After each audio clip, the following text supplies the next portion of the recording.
I might have hated that plot point more than I've hated any plot point I've ever read in a book. Should you read this book? No, you shouldn't. Should you watch this podcast episode? Yes. definitely. Stick around. Welcome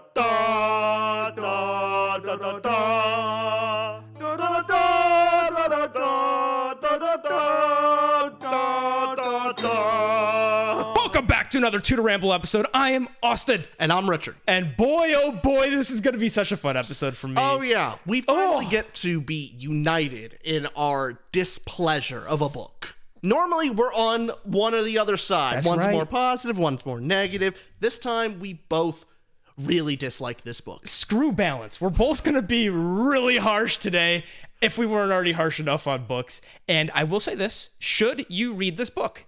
No, No, you shouldn't. Should you watch this podcast episode? Yes. definitely. Stick around. And we're going to give a spoiler-free review, so don't worry about spoilers for the first 10 to 15 minutes, and we will warn you when spoilers are coming. We will do that. And just keeping spoiler-free, I want to talk about the author for a brief second. So Tyler Whitesides is the author of this book. And Tyler, you're always welcome on the pod. I'd love to talk to you. That would be fantastic. That's me being nice, now me being mean. This is the only book we've read from Tyler Whitesides. Yeah. And he has always done children's stories. This was his first adult fantasy that he did, and I think that shows in a lot of the book, and we'll have a lot of complaints for it, but to give the benefit of the doubt to Tyler, I think this was his first attempt at adult fantasy, and he can write better than us, of course. And here's the thing. I've read books where, like, Lacanus Trilogy, I think, is a famous example of the first one I don't think is that good. But by the end, it's a very well-remembered series. I think he improved greatly in the following books. So to get your first, like, adult fantasy book, like, the cream of the crop, I think that's kind of rare and very difficult to do. For sure. Even Sanderson started off with Elantris, and it's arguably his worst book. And even then, the thing is, Sanderson's great, so It was still good. Elantris is still good. It's just not his best work. Right. And since we're going to be very negative this episode, I want to step out of ourselves for a second. And the general reviews of the public, so this was rated a 4.0 on Goodreads. The rabble. The rabble? What's the rabble? Oh, the general public, the populace, the peasants, the peons. Oh, rabble, that's a word for them? The rabble, yes. Did you make that up? No. Really? Have you ever heard of the term rabble-rousers? Yeah. The rabble. The rabble are the one that rouses.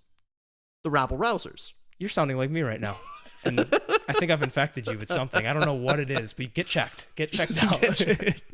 So the rabble on the streets is this. The rabble, the peons, the peasants. This is rated a 4.0 on Goodreads. Until recently, it just went down to a 3.99. Yeah, that was me. Yeah, that was you. I made about 20 different Goodreads accounts. You review bombed it. You and Tyler have some beef. Oh yeah, no, we're going at it. We're getting a boxing match in a few weeks. Oh, wouldn't that be something? Oh God, that would. I think people would pay money for critics and then the content creators of of what critics are actually criticizing get into a boxing ring. Oh yeah, us who provide nothing to this guy who probably spent years making this book. Oh yeah, what's more valuable? Us like reading a book and like spending like hour or two or something on our thoughts and then like crapping all over it, and he spent how many days, how many months of his life? Like this was an homage to his late mother. And we're just going, it sucks, you suck. Yeah, that would be great. We're parasites living off the side of people who actually create things. Yes, and oh my God, we're hypocrites, but we gotta stick to our shtick. I'm really hoping for the day when other people start a parasitic chain and start doing reactions of our videos and then critiquing our stuff, and so then it's parasite on a parasite.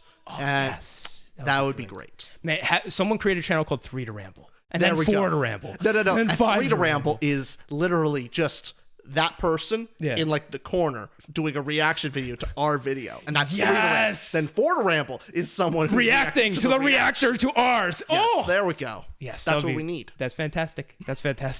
And so for this book, we did this for our most recent patron book of the month, where we discuss every month with patrons and review a book in our Discord. Yeah. So if you want to check that out in the description below, want to support us, but hey, you can also just like the videos here and keep watching for free. I do want to say we had some general consensus amongst the patrons was that this book was either fine, like kind of fun, or waste of time. Like Mads, for example, recommended this book and had us read it, said she enjoyed it.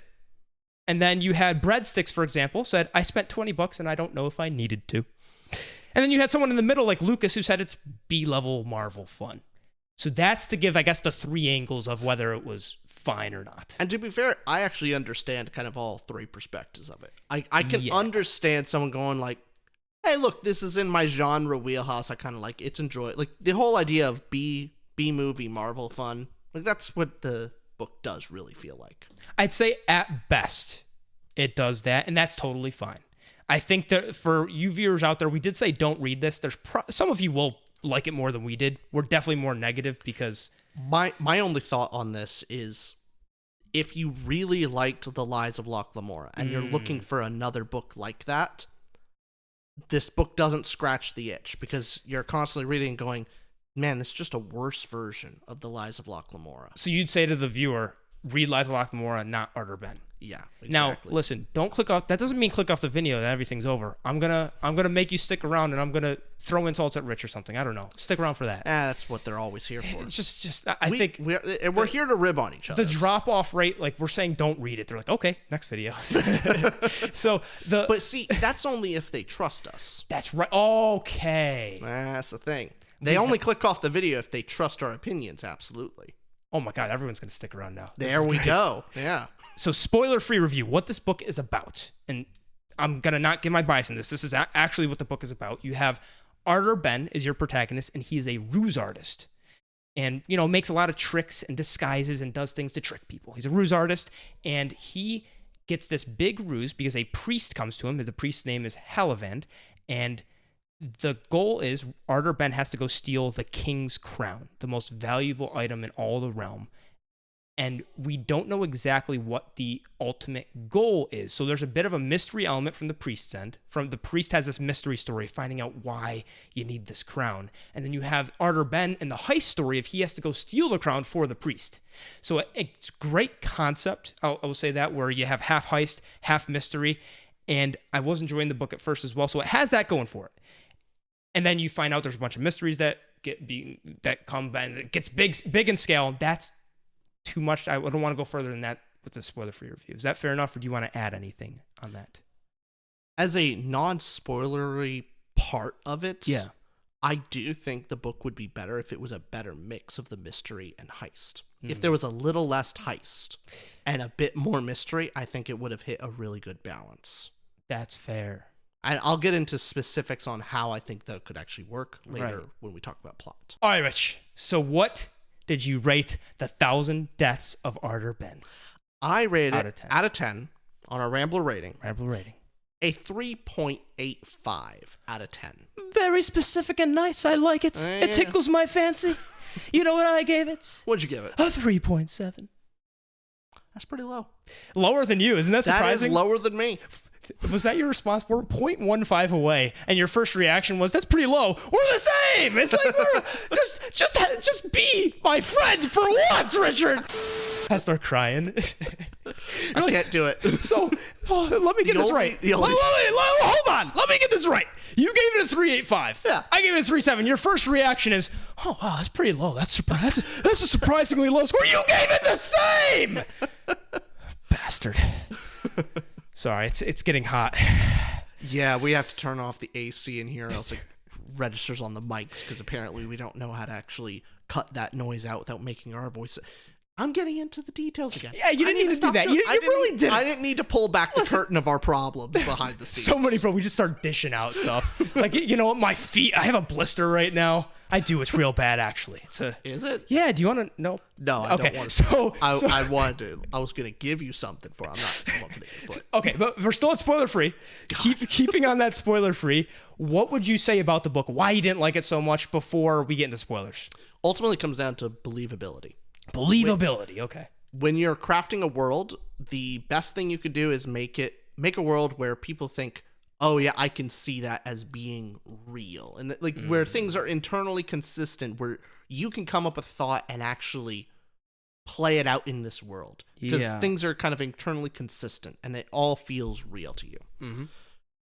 This book doesn't feel that way in many aspects. So I think the world itself maybe has some neat concepts, but I think in application of the setting doesn't feel that real. the characters themselves are, most of them are fairly boring. One note, main thing is Ardor Benn is really surface level. I can't wait to get much talking into characters. Yeah. He's probably like the most boring character of the book, and he's the main character.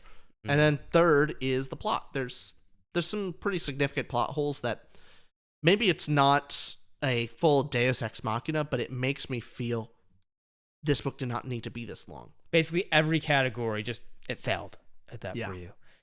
Yeah, and when we get into the specifics, there's a lot to dish out here. This is gonna be a venting session. This is therapy for us, and I agree with you on all fronts. I think what it comes down to, quick spoiler-free thing, is that it tries to be epic and fun, and it does neither the epicness or the fun correctly. That's how I feel about it. It didn't. It could have stayed epic or could have stayed fun, but it tried to get into both and failed.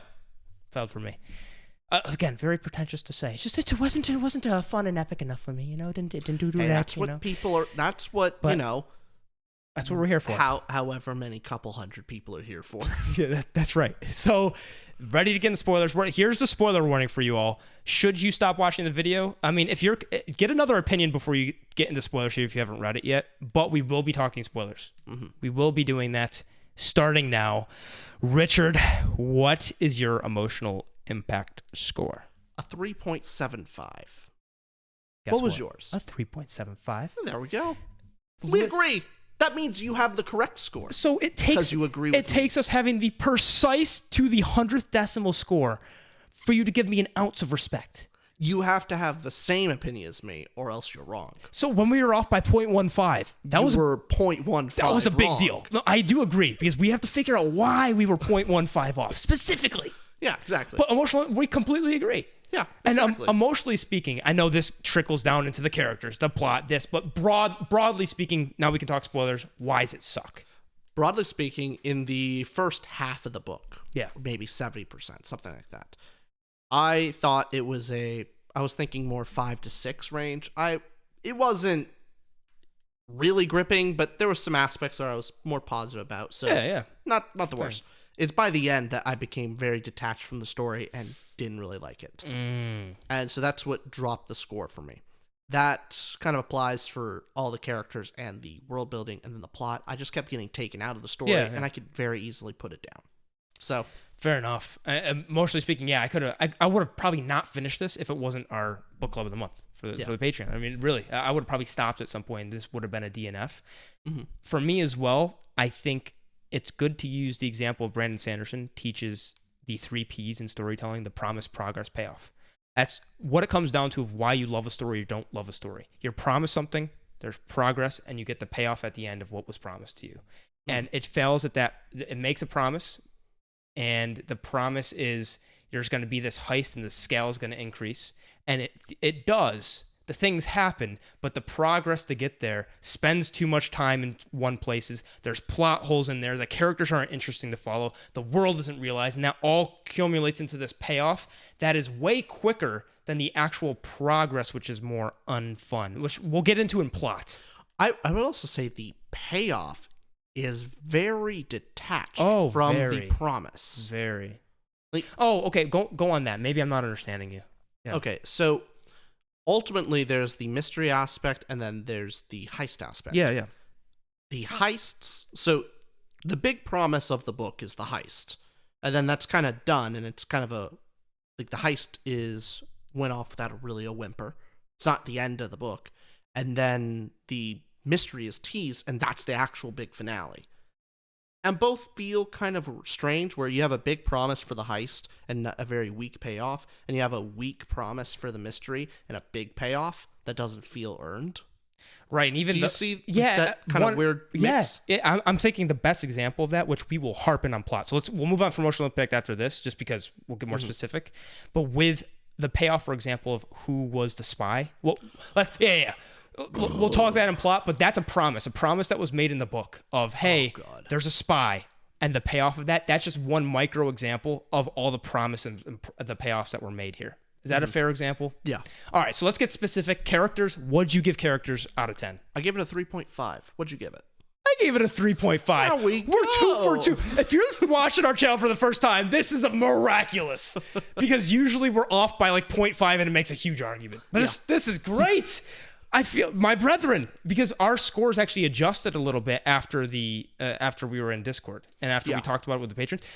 It adjusted, and it seems like we adjusted really close to each other. Yeah, So- well, I mean, I dropped my score. Okay, that's why. Mainly. That's why. Got Mainly it. it. So we got to talk Ardor Benn first. He's the protagonist of this book. Ardor Benn. Ultimately, he feels like he feels like the male equivalent of like eye candy. So like, you know, those characters in a male audience focused story where the female character is literally just on page or just on screen to be eye candy and be like the love interest. Right. And like the character, like the girl has no personality, nothing, and just supposed to be hot and into the main character. This is that reverse, but it's like the male version where the male character, Ardor Benn, really doesn't have much of a personality other than he's charming and perfect and handsome. And like, there's not much of struggles going on with him. Like, I have no interest in what his past was because it seems fairly uninteresting because any of his current conflicts is really, he's just too good. I don't see any conflict. Look at the core of his character. Of what's the character's wants, needs, and the flaws. Ardor Benn's flaw apparently is that he's too arrogant, but that arrogance, one, helps him be the ruse artist, and two, he's actually successful. Also makes Cora fall in love with him. Because Cora even says at a certain point, like, he's so arrogant, but in a good way. That kind of thing. Of where his supposed flaws don't affect him poorly as a character. Until you kind of get the rug pulled out under you at the very end where and like it cheapens it. It's supposed to feel like, oh, this is a real flaw from Ardor Benn, and I'm going like, it wasn't a flaw throughout the rest of this story. Right. Why is it now a flaw? Right. What's the change? It felt so strange and this is getting, I guess, more into plot, but the ending between him and Cora. So Ardor Benn lies to Cora all the time, and mainly for the heist, but sometimes to hide personal matters from her. And that doesn't seem to bother her. They come to an understanding, they grow, learn together. Yeah. And at the very end, Ardor lies to her and tells her to go somewhere else while he does the final act and to bring back the dragon. And he says he does that because she would be a distraction, and like he doesn't want her there to put her in danger, or she would distract him in some way. And it'd make it harder for him to do it if she was there. I call bullshit. Bullshit on that. No, they've been doing this whole heist together. Why is it this moment that he actually sends her away? Right, the plot needed it, right. Literally just before, like the scene before where he's like, I gotta keep her safe, I gotta keep her safe and all this. He just sent her on a very dangerous mission to go get a dragon egg from Bacall. Well, alone. I don't think he sent her. She went and did that without him knowing. No, he said, like, give me the dragon egg. No, I think she went and got it for him, didn't she? I guess so. But But do you get, like, I'm your thinking point. of the point of she Yeah. just went and got a dragon egg all by herself, where it took them a whole team to actually sneak onto Bacall, and it was a whole mess. This is all plot, and right? She just did it all by herself. And then I gotta push you away. What are you talking about? She's been integral to this whole process. She's been in danger. She's better at it than you in some aspects. Well, looking at I didn't buy that whole conflict at the end. Well, look at the character. Look at Ardor Benn and Cora's character, right? And by the way, you do remind me of Ardor Benn in a lot of ways. Thanks. It's just, generally uninteresting. Uninteresting and arrogant. There we go.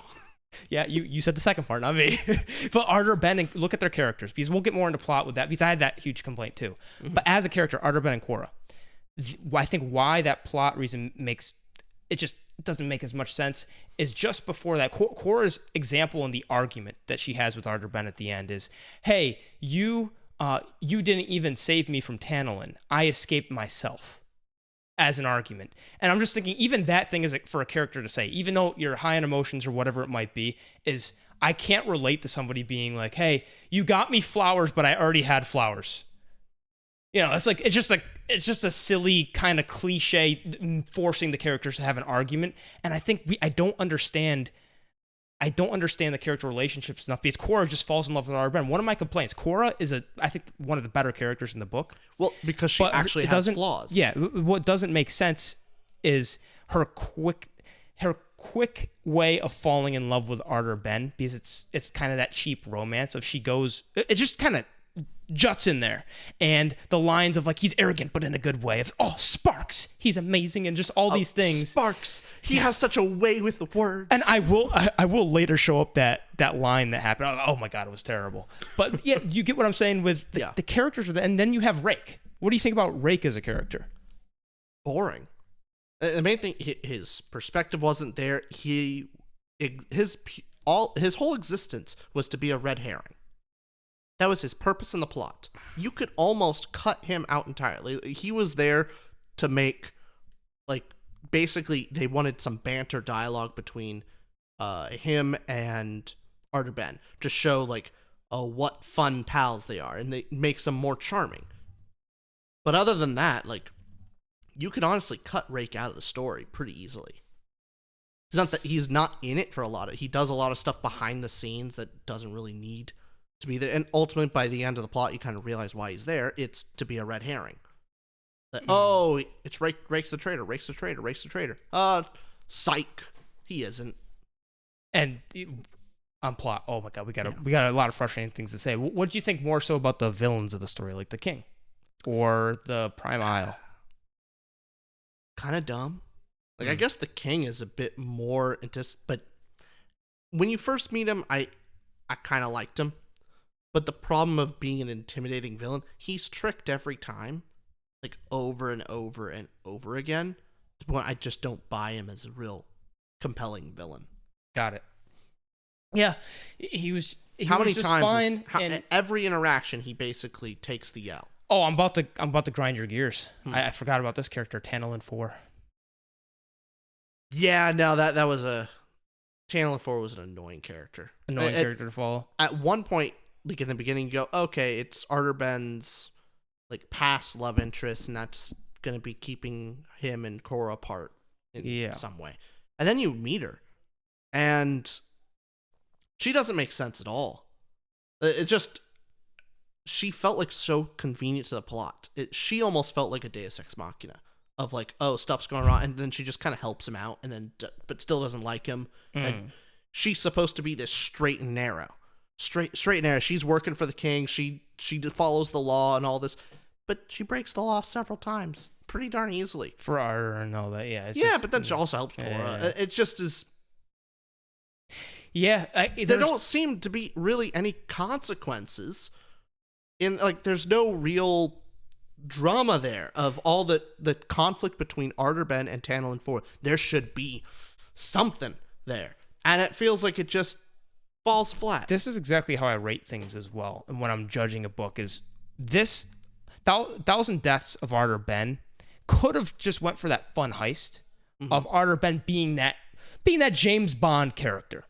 You know, doesn't have to have these huge flaws, or it doesn't have to come across to try to make this epic story with a twist at the end. There's conflict with the love interest, and boom, creates all this drama. And so clearly the author's going for an impact and wants you to see Ardor Benn grow, which I don't even think there's much of that. Wants to see you this huge change with all these characters you're following. But if it kind of just zoned in more on the let's have fun, let's follow the ruse artist, I would have even liked it better. But the emotional points I was supposed to feel something were so bad because the character was set up in a way. Like Ardor Benn's just the biggest example, because I think this goes true for all the characters, of the flaws are presented but don't affect the character. And it doesn't affect the plot. It doesn't get in the way. I should say significantly. Like, sure, you could point out scene or here. It's kind of like that example. This is a worse example of the gripe with In the Shadow of Lightning. So in The Shadow of Lightning, the main character has a particular flaw that's like really shown, and it's kind of comes up again, but ultimately doesn't feel like a very substantive flaw that gets in the way of the character. It's a reason why I really like Joe Abercrombie. It's because characters have real flaws, not surface level bullshit. They have real character flaws, and it negatively affects them in the story. Of like, oh, they're having a hard, like, their negative flaws affect the plot going forward. It feels far more like a character influencing the plot than a plot influencing a character. That's a good way of putting it. Yeah. Now, before we move on the plot, I wanted to ask you, which character do you think I'm most similar to? I said you were like Ardor Benn. Most similar to? Yeah. Who do you think I am? The crazy. Hey, those were my favorite characters. I'll take that. Go. Thank you. Even though they were the crazies. Yeah. All right, plot. I think characters, I wish we could stay more on the characters, but there's nothing else to say, I don't think. It's the flaws were presented, the problems, it wasn't impactful enough because they were written in such a way that leave it at that, I guess, right? Well, I mean, what else is there to expand upon for you? We'll get the positives. Yeah, I like the crazies. Yeah, crazies. The crazies were pretty fun when they're on the page. I think the characters can be more explained as well in the plot decisions that were made. I guess the plot really does affect how I think about the characters too. And what did you rate plot out of 10? I gave the plot a 4 out of 10. 4 out of 10. I gave it a 3 out of 10. I'll be honest, you could convince me to lower it. This was it's my lowest category. It's my lowest score for the book, and there are so many damn reasons why. The plot was infuriating.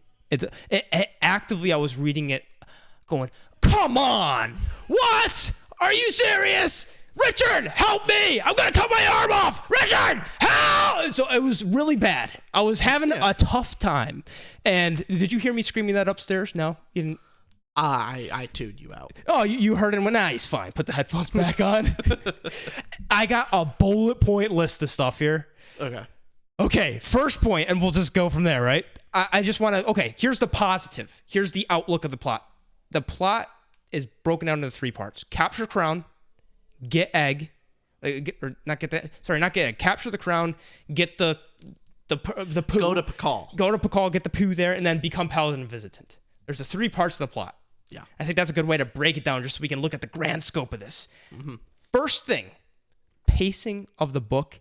It is way too long. Chapter 1 was also super long. It's a minor complaint, but way too long in the parts it didn't need to be and way too short in the parts that it needed to be.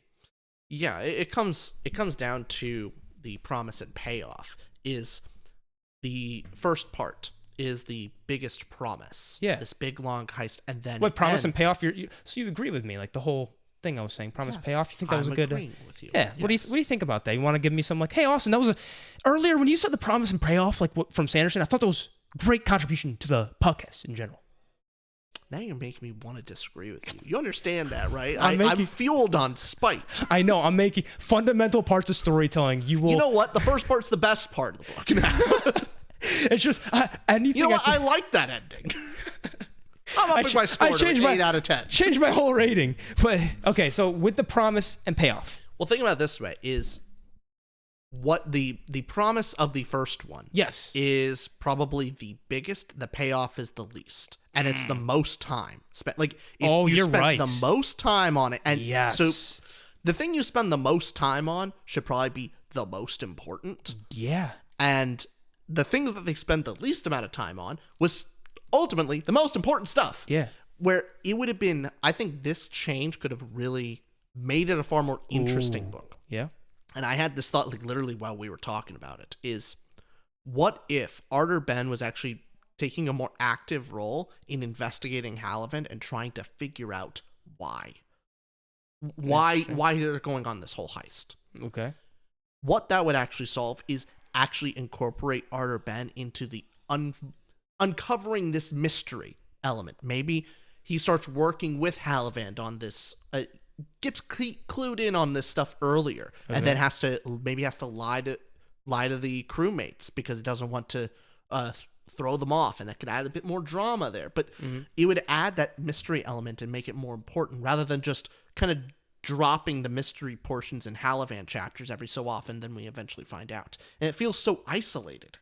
And incorporate that stuff into the plot. Maybe because now Ardor Benn figures out why they're stealing it, he has to change the plans. Like, oh no, we gotta change things. The timer's up. We gotta actually move forward faster.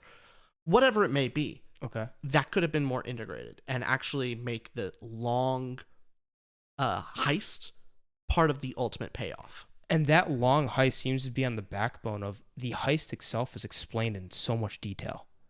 It is telling, not showing the heist. You see the heist eventually, but it's planned out. We get the whole thing. We know what's coming, and there's going to be something that puts that changes the plan a little bit. And the biggest problem with that is they have all this time to premeditate and come up with this perfect plan of how to steal the crown. And then one of your big complaints is when they actually get to the moment of something in the plan changes, where the king it was a trap, and now they have to figure out how to get the crown.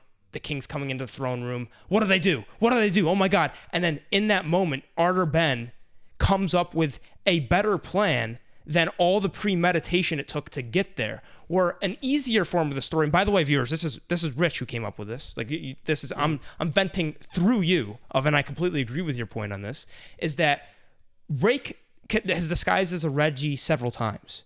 Like, you could theoretically see an easier plan than going through all this, disguising as composers and having to go in this play and cause this illusion grit and make sure this works times perfectly so that we can get in the room and get the king there so that we can do this at this time so that we can swap it and then get a perfect replica when, okay, all of this that you're spending half the book on, what if you disguise as a Reggie, use some memory grit, get him off to the corner, cause an assassination, memory grit, boom, steal the crown. Something simple, which is what they come up with at the end of it. No, there's an easier path to victory. And so all of it just feels like such wasted time of really? You went through all of this, that moment really killed to get there. My enjoyment. Destroyed it. The fact that they were able to, in an impromptu plan, basically fake an assassination attempt on the king, swap the crown and get to touch it or something. Just to touch it so that I was even talking about the end portion where Cora's trapped and coming up with that plan. Oh, yeah. Like no, that also worked. There's several points. Also, there's a point of, at that moment, why the hell did Cora not just get the regalia, like stored on her person underneath her clothes or something, and then walk out? They had memory grit. Why'd they throw it in the fire? I'm sorry if you guys are watching the spoiler section and haven't read the book. Basically, wait a second. The whole plan goes out the window. Wait a second. Wait, why didn't she? Yeah. Why didn't she? Honestly, write a note that says, this is the real regalia. Something like that. I have no explanation. Yeah, that's just an... Oh, God. And then, can I go off with the plot hole that I saw as well? Headcanon part of this is... Yeah. She can, or... Yeah. If she took it out, she'd be like, oh, the plan failed. And she may think that she actually has the fake regalia rather than the real one. But even then, like... She just walk out. Yeah, right? Maybe she walks out. Maybe they were afraid of getting searched. I don't know. That could be a headcanon. No, it's... But big portion comes down to all of this is planned out, and the pacing is so long, and it's so focused on this plan. The plan is way too convoluted, and then you find out the solution at the end. And here's the thing: if the plan was convoluted and it felt necessary to be convoluted, but it's not. Then it justifies itself. But the payoff makes the promise not the whole process seem kind of pointless. And not to mention, can I rant about this plot hole? Yeah, there's a massive plot hole in this book halfway through. Where, and if you haven't read the book, it's not going to make much sense here, so hopefully you've read the book, where Cora and Ardor Benn are disguised as different people, the singer and composer.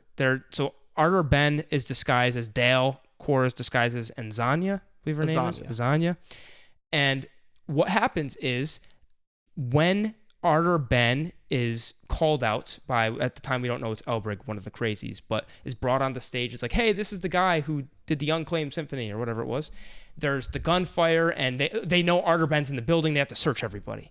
So Ardor Benn and Cora, in their disguises, have to come up with a plan of how do we get out of here and not get searched. They're going to find out who we are. So they come up with this plan of Cora knocks out Dale. This is the story. That Cora knocks out Ardor Benn's... Oh, sorry. Yeah. Ardor Benn... So here's what actually happens. Ardor Benn takes off his disguise Yes. and holds Cora captive, Yes. fake captive. Ardor Benn says and he escapes. knocked out. Yeah, Ardor Benn knocks out Dale. Like, that's their story. It's the same person, but Cora's story is that, hey, Ardor Benn knocked out Dale, took me hostage, and we drift gridded out of there. And that's, oh my god, I almost died. That's the whole story. Is that Ardor Benn knocked out Dale. Then they find out. Wait a second. The Reggies and King all find out Ardor Benn and Dale are the same person. So her story was a complete lie. Complete lie. Because if Ardor Benn and Dale are the same person, that means Cora lied. She knew that Ardor Benn was also Dale. Arrest her. Now, the king, you could be saying the king's keeping her there to do the opera and whatnot, but a literal Reggie goes and is questioning her one by one. They're trying to figure out if she's a threat to the king. Their whole job is do not let someone like Ardor Benn or them kill the king or get near the king. They're investigating her after she gave a story to the Reggies saying, hey, my husband Dale got knocked out by Ardor. Wait a second, they're the same person. Doesn't make sense. So I can't explain that. It's just a hole, I think. It's either like maybe the story that she gave to some other Reggie wasn't written down. I don't know. And that the investigating Reggie later on didn't know. Yeah. That's the only explanation, is incompetence on their part. Yeah. I mean, maybe there's an explanation out there. Thing is, there's be a simple fix. Is I look, all the story has to change is say, Cora be, oh, I was looking for my husband, I couldn't find him, and Ardor Benn kidnapped me. Yeah, that could have been something. That would have changed it. And then next plot point I want to get into is grit. Now, I don't want to talk about the magic of grit quite yet, but as far as the plot goes with grit, felt so unsatisfying. All the grit seems there to drive the plot, and one of the primary things you need in a magic system, and I'm saying this for plot purposes, I'll go back to Sanderson. Sanderson says one of his laws of magic is the amount of enjoyment someone gets from the payoff of magic system is directly proportional to how well you understand said magic and solve problems with that magic. Yeah. And I don't think it does that well. No, because ultimately it is so specific and yet so boring.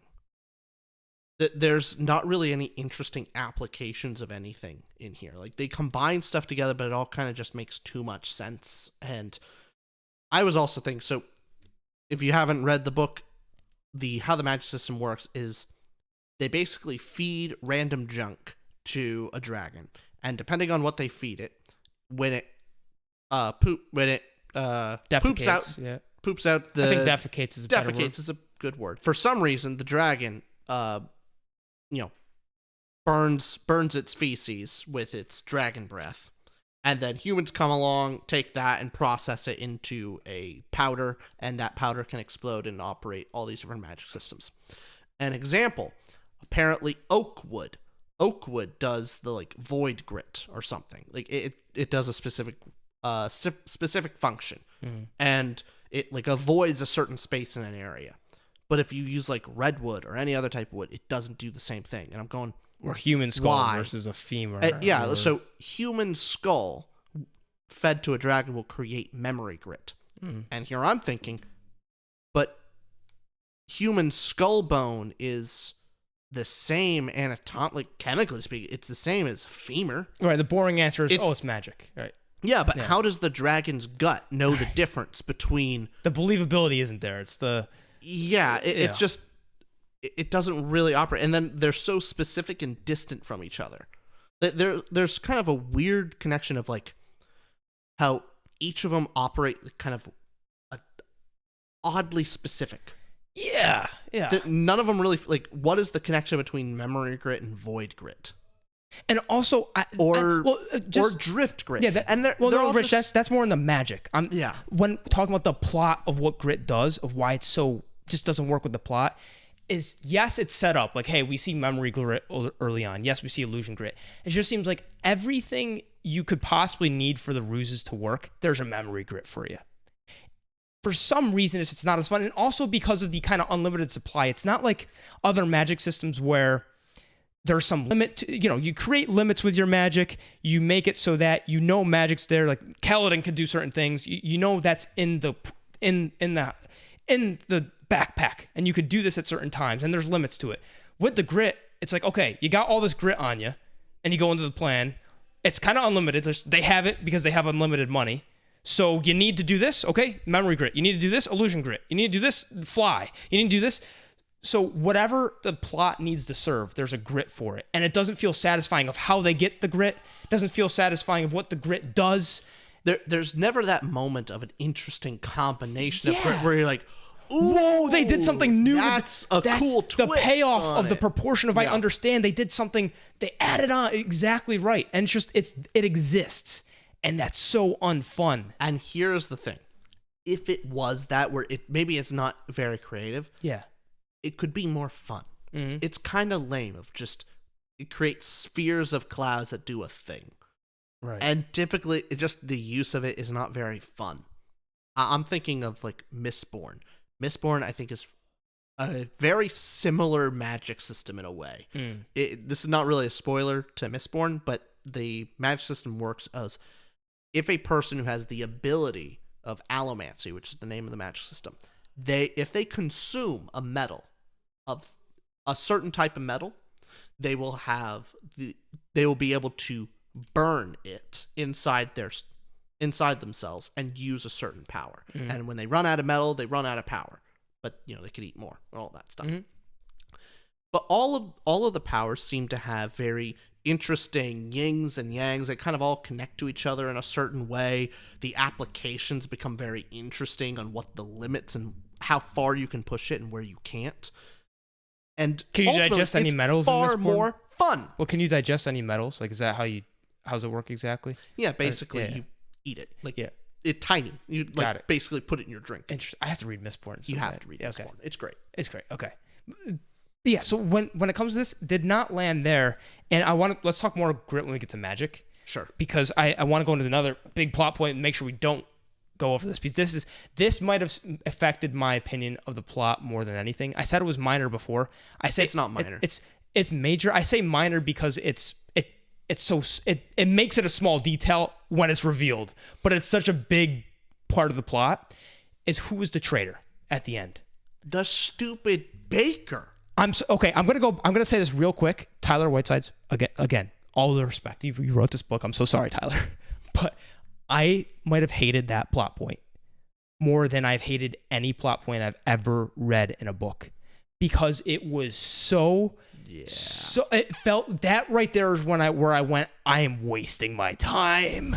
What was that reveal of who was the spy all along? All of this setup of God. Who's the one that betrayed us, and no matter who it was gonna hurt. And just at every turn they've been catching us at every turn, and then it's like, it's the person that overheard you. Like, I don't even want to articulate. You got to do this for me, because I can't articulate how bad that is. It's just so. Ultimately, it's zero consequences for the characters. So you set up this whole idea of there's going to be drama and consequences between the characters' relationships. And because it being this random third party we don't really know, you basically sidestep all the consequences. Great point, yeah. Then on top of that, it's not really set up that it's the baker really well. There's no real clues, because you kind of think that would be stupid. Like, it's constantly like, it's somebody important. That's what it should be. The fact that it's somebody so non-important and then it's glossed over and then everything's back to the way it was before feels pointless. So that's a pattern of consequences. I think everything the book does wrong is the consequences go away, even when you think it's starting to get there. Where Rake dies, we think he's dead. Yeah. He's alive. Consequences gone. Everything starts and ends in the same spot. Tell me, what are the consequences of the whole book? Ardor Benn, where does he end up? Well, where does he start? And then where's he end up? Right. The book starts, Ardor and Rake are buddy together. Their relationship is strong as ever. Ruse and artists. they're doing a ruse. They're living life, and then they start the story. And then where's the end of it? They've completed their heist. They've done their thing. Rake and Ardor are now closer than ever. And Cora, who was in this book, is now gone away. So, and then did anyone learn any lessons? Was there anything that they gained from this? No. You could start the next book not reading the first one. at this point. The end, Like what actually changed? They ended in the same spot. Yeah, the I guess the one change. I agree with you. I agree totally with you. I guess the one change is like, oh, they're gonna quit the life of crime type of thing. No, but they're not. That I know that seems. It seems so cheap. I don't even think did they really imply that? It said, like, I think the last line of it is just here. Something has to change. I don't know. Here's the last line of the book. It is, he remembered her face in the well, he was done now. Okay, I'm not finding it exactly. Oh, keep going while I try to find it. No, so ultimately the loss of consequences, it is just so annoying to me that anything that could have had some real weight in the book was taken away from us. The traitor could have been something with real impact. The death of Rake could have been something with real impact. The relationship with Tantalin 4 could have really had a strong impact on the characters. Yes. None of it does. It's set up to be actually a strong something. Right. And it's just not. That's what it comes. The payoff, the consequences are not there when it attempts to be there, and it always falls flat. And here's the end line of the book. It goes, "We can't go on like this, Rake," whispered Ard. "You have to stop this, Ard." Cora's words rattled in Ard's head. "You want to go clean?" the big man asked. Ard wanted Cora Kai. He remembered her face in that dark alley as she pleaded with him to be done. Well, he was done now. Kind of that last line of like, oh, he's done with the life of crime. So it is, to be fair to the book, there is that change of it's going from being the ruse artist to he's got to step away for the love type of thing. I doubt. Press X for doubt. Oh, it just.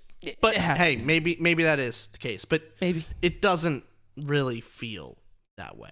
It's a kind of a lame payoff. Mm-hmm. It's so, yeah.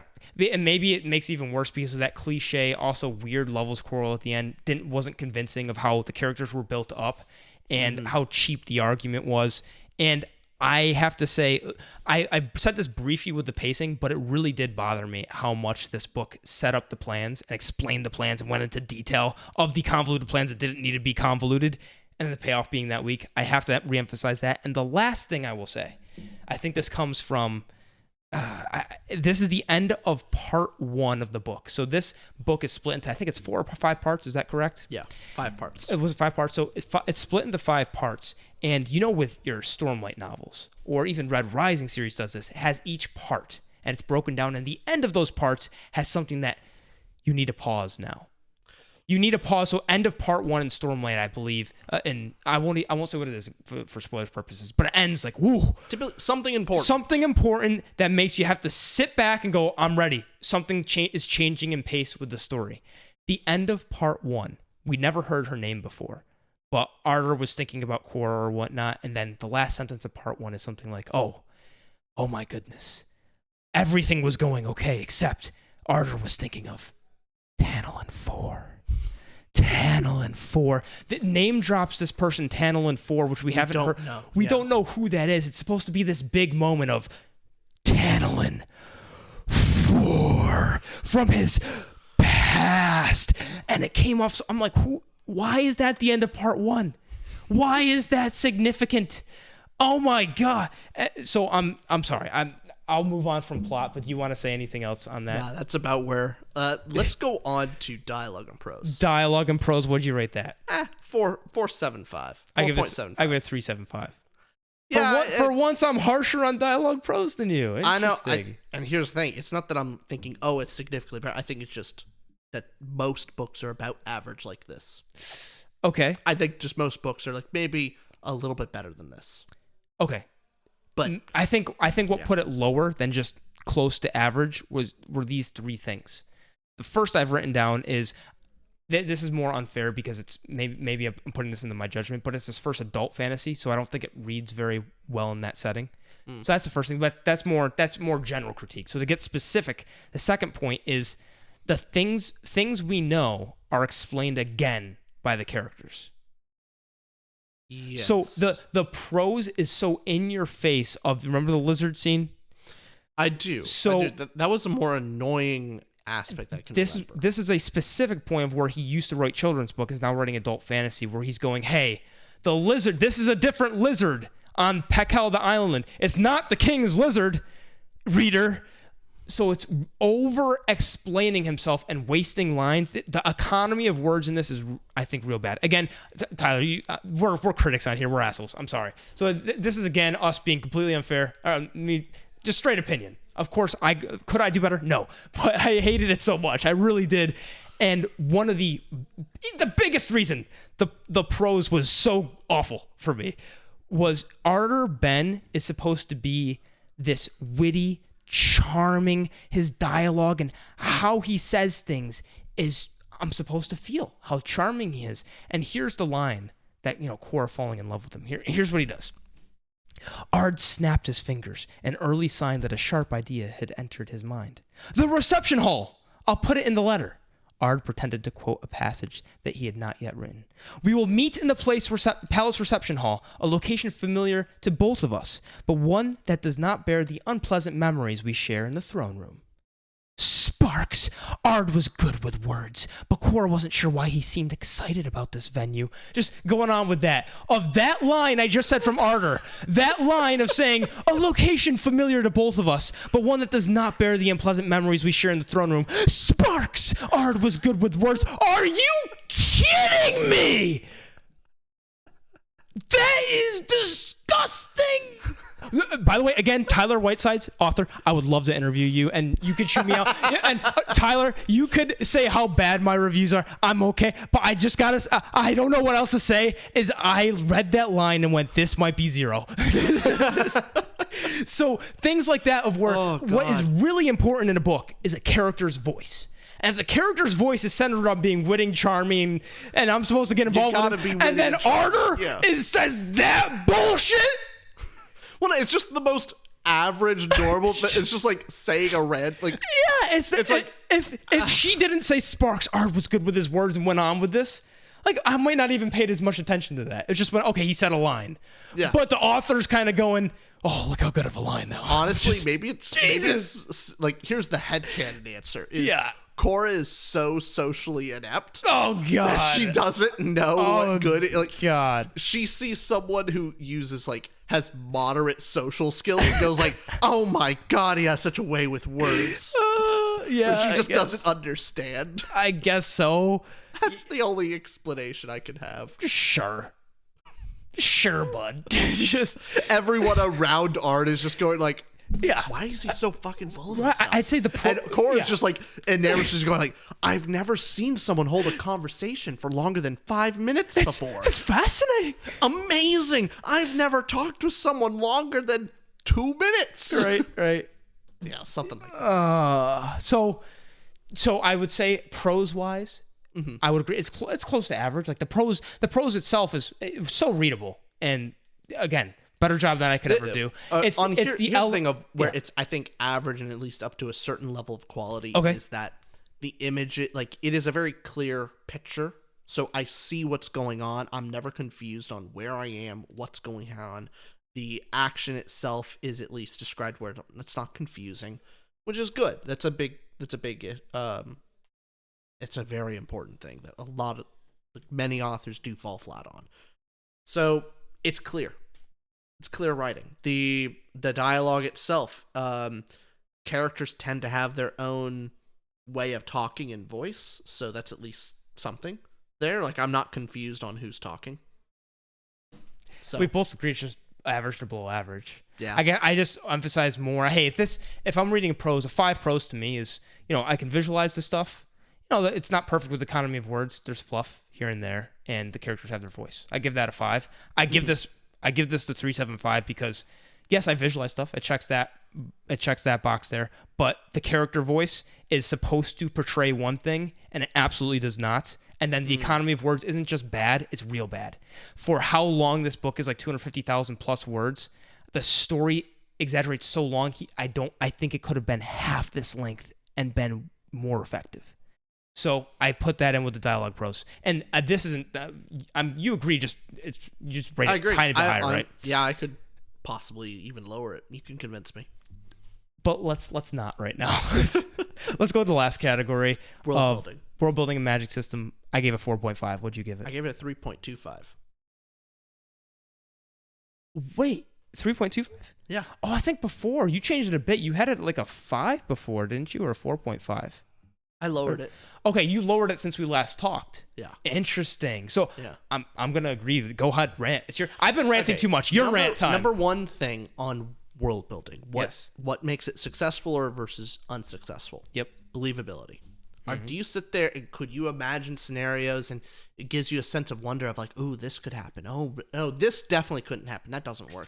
But this could happen. And everything just feels coherent, believable, and you feel like it's a real place somewhere out there.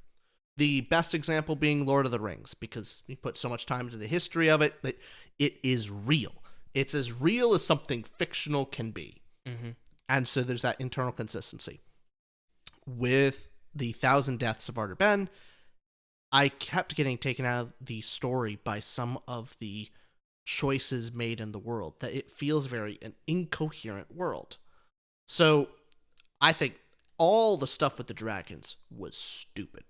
It was so darn stupid of how dragons actually mate, how they take care of their feces, and what was going on with the dragon mate. We're like, okay, well, here's the plan. Is how dragons work is they lay their eggs, and then they leave it. And then they can psychologically feel when it was fertilized, and then they'll come back. And then they'll carry it away. And that just felt like it was created just so the plot. Like, oh, that way, because they have to have some way to steal the egg. And then, like, how the dragons will... the dragon will kill its prey, kill it, and then leave it there, and run around, and brag that it killed a tiny boar or something. And run around, and then possibly another dragon will hear that and go steal the prey. And I went, that's stupid. That is a very stupid thing for dragons to do. I don't believe it for a second. No. Like, all of this, and all this was on the aspect of, oh, well, that's how that they can actually bait the dragons. No, it's stupid. It's a stupid idea. And you know what would have been a better idea for that specific instance of you guys who have actually read it?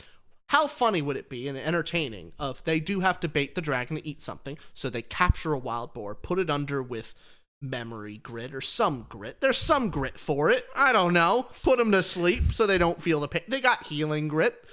Cut open a boar. Stuff the thing that they need to actually get them to eat, like put the wood, put the shells in there. Memory grit, seal it up, and then they have to take this boar with them around. And whenever they find the dragon, basically feed the boar to it and wrangle it. And how funny would it be if, like, the crew walking around and they're like, have this pet boar with them now. One of them names it. Like, oh no, now you named it. We're gonna have to feed it to the dragon. Maybe it runs off and you go, the regalia, no! And you have to run out and go. It would be fun and just a more believable aspect of it. But the fact that it's just like so lame of the how dragons hunt is they kill it, then they don't eat it, then they run and brag about it, and then some other creature will eat it. What? No. That's so stupid. Can I say none of that. That's great, because we looked at the world in two different ways. Like, that part, I was just done with the story by then. Yes. So you were focusing on that. I was like, I was already done. Can I say what the best and worst part about the magic system was? The best, and I think you'd agree with this, was I just completely lost my train of thought. Like, as I looked at I looked at your eyes and I went, whoa! Like, I got hypnotized for a second. Got something to say, Austin? Yeah, I've been meaning to say this recently, actually. You shove that deep stack down. Just take that thought in your head and put it deep down. I'm just talking words so I can remember what the hell I was trying to say. And oh my god, what is the aspect of the story that pissed you off? No, that was the best. I'll say best and worst of the world building. Best was the time travel was strange, but I like how it had this checkpoint type of magic to it. Yeah, was a great concept, and I think the best thing I could say it made about sense in context because of the illusion grit. Yeah, so I'm like, okay, it's a different version of illusion grit. That's starting to make sense. Yes. Okay. So I rated the world building and magic 4.5, so below average. So I want to say the good is there's a lot there. The islands, the moon sickness. I think there's cool concepts. I think the dragon digesting and coming out magic are all really cool concepts. I think executed poorly. But as far as the world goes, I got to give credit to, hey, he created this world, clearly put a ton of effort into this book, and there's some interesting aspects. There's the religion, the Wayfirsts, interesting. There's snippets. I can't say, I mean, I don't love it. I just know there's interesting elements there. I'm like, okay, cool. And the checkpoint kind of time travel was a neat concept and kind of worked. Now, where the worst aspect comes in, we're giving as much praise as I could to the world. The worst aspect is actually something, and our patron Orcish Dad said this, and I completely agree with him, where a world feels real when the magic and the fantasy in that world affect the culture and affect the day-to-day, and that's what makes it feel real. When you're reading Middle Earth, when you're reading what Real Time's map and world doesn't even have a name, right? But when you're reading about Westeros, all these feel so real because, hey, dragons being in Westeros from before deeply impact how society works and functions, and having the Seven Kingdoms. Every story, it's magic and it's fantasy, impacts how people live day to day. So the dragon reborn in the Wheel of Time, like not the history of that, impacts all cultures, and it's felt everywhere ubiquitously because it changes everything. It's huge. So grit, what makes grit so bad isn't just how it's implemented in the plot, but like Orcish Dad was saying, we were talking back and forth in the Patreon. What he said about this is the grit doesn't seem to impact the culture in a significant way. It's used for like mostly light. So, okay, you wouldn't have light if there's not grit, but things like this, of the example he used was, why would you let smoke on stages if you can disguise smoke with other grit? Did I explain that? His point of view was, illusion grit shouldn't be possible because why would you let smoke on stage if your entire world is filled with things that create smoke for magic? Yeah. So the world here would be a simple fix. What would make the world feel more real is when there's a stage performance, no smoke. Like smoke is outlawed. Even fire smoke. Like people get really suspicious. Like chimneys aren't allowed in this world or something like that. Because smoke is important now. Because you could be disguising something. You could be having a grit. It's how does it part of the economy? Having these elements of showing, okay, it actually impacts how people live. Boom.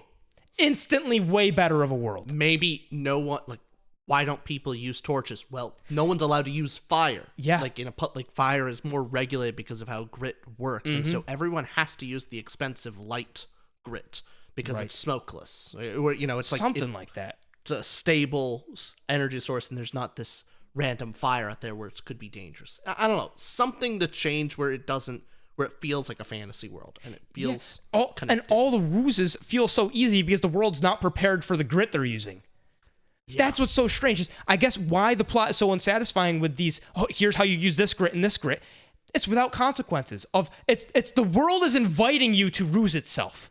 The world is unprepared for, how long have they had this grit? The dragons have been there forever. Also, why don't they use grit in like any kind of defense? The one instance of actually smart grit use that the king employs for kind of security measures is embedding barrier grit into the grout of the walls. That's the one instance, like, that makes sense. If someone tries breaking through with any kind of void or whatever, cool. But I'm thinking like the locks, wouldn't there be interesting uses to use grit to like self-destruct systems and all this? But no, it's kind of just regular locks and then a booby-trapped gun. Yeah. Yeah. Question for you. Ardor Benn is the only one who could use grit in creative ways. Yeah. Good point. No one else. Like, what the most creative thing that the nobles and all them did was they made ice using grit for their cocktails. That's the most creative thing that they've done. Led Ardor Benn to doing something on Pekal, right? He used that in order to escape. Yeah. So, he used it more interestingly than all of society could come up with. And so that's my question for you is this. I gave it a 4 or 5. And the reason my rating is there is I had to balance I hated grit so much and how it was implemented in the world, but I respected the elements of culture of it. The Wayfarers were interesting. The time checkpoint was interesting. Do you think, based on my feelings, do you think I should lower it or raise it? Not based on what you think, but based on my grievances here, where would you put that? I would say you should lower it a little bit. Maybe to a 4? Maybe. On your what you're sounding like. It sounds like the integration of the world with its magic is a fundamental problem. It is. And I think the Wayfarers are kind of interesting, and then it becomes not as interesting by the end. But Okay, so you think, what if I have it at a 4 or 5? This is important, by the way, viewers. Like this, we have to nail our reviews on the dot. If I think I'll go lower it to a 4. Okay. Half point lower. So my total is now a 3.6. It's even lower. Even lower. I am wonderful. I love Great. that score. I love that score. Rich, anything you want to say on world building? Anything else? No, that's about it. This book was kind of a stinker for us, but hopefully the next book's actually good. We're actually going to be reading Piranesi. Yes. Next. So I'm looking forward to it. I've heard very good things about that book. If you want to read that book with us, you can join our Patreon down below. Absolutely. And hey, we got more Red Rising stuff coming out. That'll be a lot of fun. Yeah. I just want to say, hey, also let us know, was this more negative review necessary? Do you guys want us to review books we didn't like? Because this is our first one where we both really didn't like a book. Yeah, we tend to try and do reviews where like it's something we can recommend. Right. But I felt that we needed to be honest and like show we're not just always positive on other reviews. There's books we genuinely don't like. Yeah. And was this valuable? Let us know if this was entertaining enough and whatnot. And we'll just, if you guys don't want us to have, if we wouldn't recommend a book, you don't want us to review it, let us know. And we'll just stick to books that are generally we like. But, All right. Bye-bye, y'all. Bye-bye.